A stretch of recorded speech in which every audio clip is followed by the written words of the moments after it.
All right, picture this. You're sitting at home, and without warning, government officials barge in, rip through your drawers, scatter your papers, and walk out with whatever they please. All without asking, all without explaining.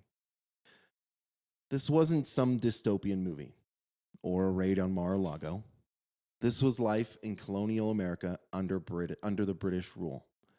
The king's agents used writs of assistance. I have to slow down when I say that because for some reason it's hard for me to say writs of assistance. These are blank search warrants that let officials raid your home and business whenever they feel like it. No judge, no reason, no limit. They could search 10 houses in a day just to check for smuggling goods, right? The framers saw that as an abuse firsthand. And when they wrote the Bill of Rights, they made sure it would never happen again. Welcome to our republic.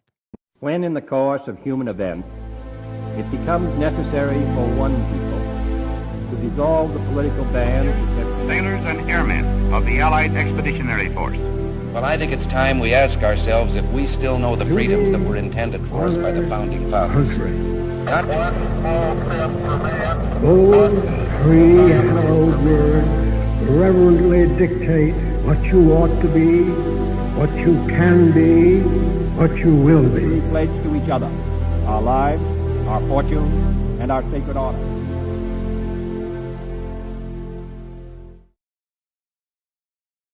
The right of the people to be secure in their persons, houses, papers, and effects against unreasonable searches and seizures shall not be violated, and no warrants issued but upon probable cause supported by oath or affirmation, and particularly described the place to be searched and the purses or things to be seized. That's a mouthful, but it boils down to two big promises. You're protected from unreasonable searches and seizures, and warrants require probable cause, sworn evidence, and specific details. So let's talk about it. Section 1, right? Security of persons, houses, papers, and effects. The amendment starts by recognizing a zone of privacy around every American. Your body, your home, your documents, and your property. These are off limits to the government unless they have a lawful reason. Back then, papers were everything. Letters, financial records, business contacts. Today, courts have stretched that to include things like emails, phone records, and digital data. I think it's personally fine because we've just replaced, right, like the Rolodex with our iPhones. The founders couldn't imagine the internet, but they knew the principle. What's yours is yours until lawful process says otherwise. The next part, no unreasonable search and seizures. The key here is unreasonable. The government just can't snoop because it feels like it. There has to be a reason rooted in law. That's what makes the Fourth Amendment tricky. What counts as reasonable? The courts have spent centuries hashing this out. Stopping a crime in progress? Reasonable. Searching your trunk because it looks sketchy? Not without cause. I'm drinking my tea again this morning. I'm so burpy when I come into the studio. I got to stop doing that. Y'all were supposed to tell me not to do that. Warrants and probable cause. This is the muscle of the Fourth Amendment. If the government wants to invade your privacy, it needs probable cause. Evidence that a crime probably happened, not just a hunch. Oath or affirmation, a sworn statement by a judge. And particularity, a warrant must say exactly what's being searched and what's being seized. No fishing expeditions, right? This last part is revolutionary. The British writs of assistance were blank checks. The American warrant has to be specific. Search this house for this item tied to this crime. So let's talk a little bit about historical context, right?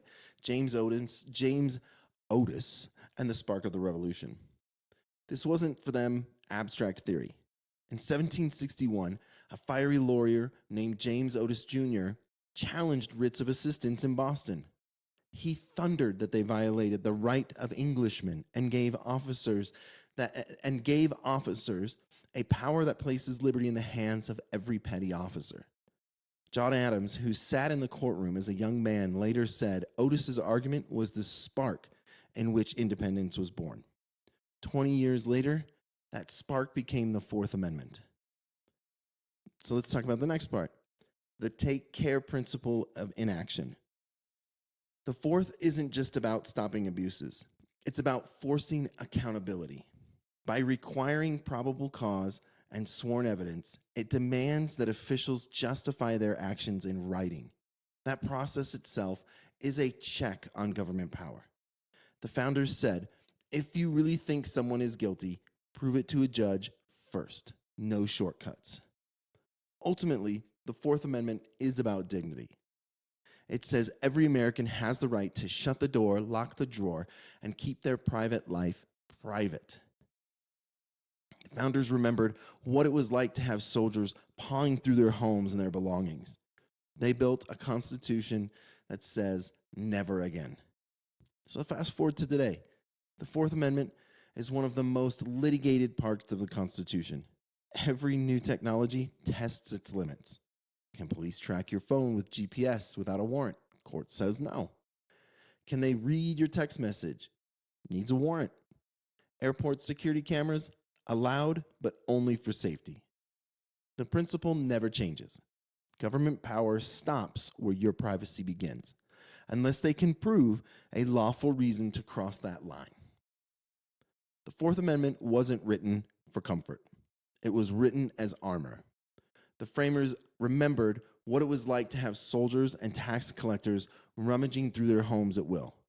They wanted every American to know your house, your papers, your lives, these are yours first, not the government's.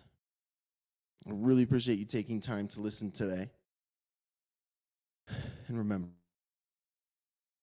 history is far from boring, especially when one fiery lawyer in Boston set off a chain of events that gave Americans the right to say, get a warrant or get out. See you next time.